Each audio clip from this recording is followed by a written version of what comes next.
everyone to Love and the Planets, and we're looking at the week of March 12th, and I'm Margaret Gray in Dublin, Ireland. And I'm Armand Diaz in New York.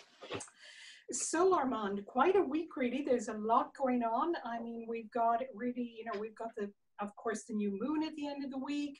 We've also got Mars changing signs, but that's all kind of towards the end of the week. So really the week starts, I think, the main thing is really Venus square Saturn. And I know that kind of gets bad press for relationships, but, when I look at Saturn, aspecting any of the planets like Venus and Mars, particularly the relationship planets, what comes to mind for me is that there's the possibility of manifesting something so that we can actually put something into concrete form. And of course, the issue of commitment. So not such a bad thing. What are your thoughts, though, on that aspect? Well, it's true that maybe the first impression folks would have is that Friday the 13th falls on a Tuesday this year. Because Venus square Saturn doesn't feel all that great in a lot of respects. I think it puts pressure to come to a decision. I mean, especially with Saturn and Capricorn, I think it can lend structure, it can be building structure.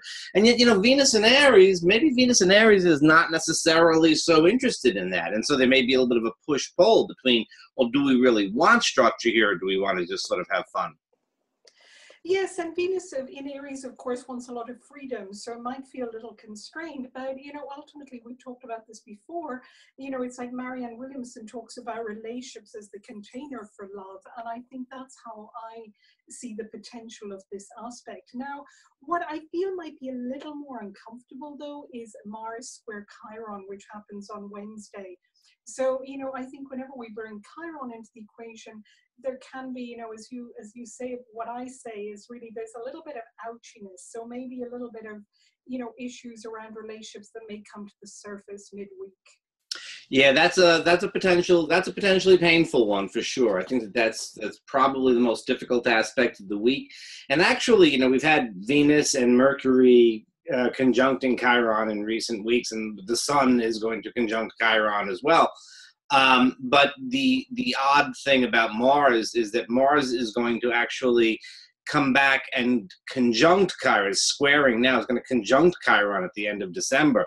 So Mars is not done with Chiron in Pisces. Mars is going to catch up with him again. And yeah, it's an ouch one. I think we've been feeling with Chiron at the end of Pisces, we're all feeling this sort of heaviness and this weight. And a lot of old stuff is getting dragged up for us, and I cannot imagine Mars helping the picture very much at all. I think it's been a lot of grief that has come up, and I think that's the whole, Chiron in Pisces. I was thinking also, of course, with Neptune in Pisces. So I think it all has got stimulated. I think we're going to feel some relief from that when Chiron finally moves into Aries. There's going to be other issues then, but I think in terms of that real sense of aloneness and loneliness and sadness and grief and, reminiscing over old relationships or old loves or, will I ever meet the person I love? I think all of that will shift. But the big one, of course, the big thing that's happening is the new moon in Pisces. So just as we thought that we were out of all those Piscean energies, along comes the new moon in Pisces. What are your thoughts, Armand, about this new moon? More of the same. I mean, it's the new moon in Pisces is essentially conjunct Chiron, so it just a slightly different flavor. This is all pulling us towards the Chironian, painful healing type of stuff. I mean, and that's what Mars is doing. And that's why I'm a little bit less sanguine than you about the Venus square Saturn, because you're what you say is absolutely true, but I'm looking at it within the context of this week. I mean, the moon is waning at that point in time when they meet, and then we've got all this Chiron stuff showing up. Look, hey, it's going to be great for some people. That's a good way of putting it. And Armand, you always have the less optimistic view. So it's good. It kind of balances out because I can have rose-tinted glasses. So that's good. Another thing I think that, of course, with this new moon to watch out for is that it is square Mars. So I think on the one hand, that can give it a little bit of oomph and a little bit of passion. On the other hand, it also feels like it can kind of pull in a little bit of irritation. However, you know, and it's also trying Jupiter. That's another thing. And of course, Jupiter has gone retrograde. So there's quite a lot happening around this new moon, but not forgetting it is a new moon. So the potential for new beginnings is there, and the potential for some healing, the potential for compassion. Just to be careful maybe of addictions. Probably not a great night to just go out and have loads of drinks or whatever, because I think whenever there's a new moon or a full moon in Pisces, we can be much more sensitive to substances, including addictions in relationships, of course, you know, being really desperate around somebody or whatever. All of that can be heightened at that time. Indeed, yes. Now, of course, Mars moves into Capricorn, so we've got a whole shift in that energy. So, you know, I think Mars in Capricorn can be very determined. So I think certainly if it's a very good time in terms of commitments in relationships and working at, you know, the nitty gritty, the less romantic aspect of relationships, the mundane daily things, the commitment aspect, the responsibility aspect, the accountability aspect as well. So I think that might be quite helpful to ground us. What do you think?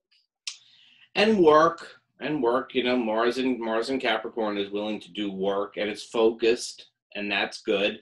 I mean, it is a pretty good sign for Mars. I'm not a big fan of the whole system of exaltations and debilities and so on, exaltations and falls. But Mars, you know, gets along pretty well in Capricorn. It is a helpful placement. Yes, I think it just really works hard, and you know, it does put its head down. And so if there's issues to work out in relationships, perfect time to do it. And we end the week, of course, with Venus Mercury conjunct in Aries trying the North Node. So perfect time to speak our truth. And I think that will lift the energies up a little bit and give them a bit more kind of dynamic energy, really, rather than all this Piscean, you know, energy that we've been really swimming in for such a long time. You know, this is, you know, we were saying this last week, and we'll probably say it next week too, and we should say it for a while because Chiron is going to be in Pisces, but we are doing this back and forth between Pisces and Aries, and so we have a very, very Piscean tilted week, and then it's going to become a little bit more Aries as we get towards the end, and of course next week we have the Aries ingress, the sun going into Aries at the equinox. And so that's going to be a significant, you know, boost as well. But we're going to keep going back and forth, a sort of stop-start type of thing for a while.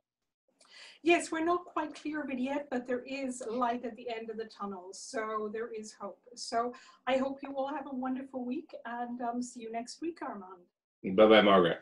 Bye-bye.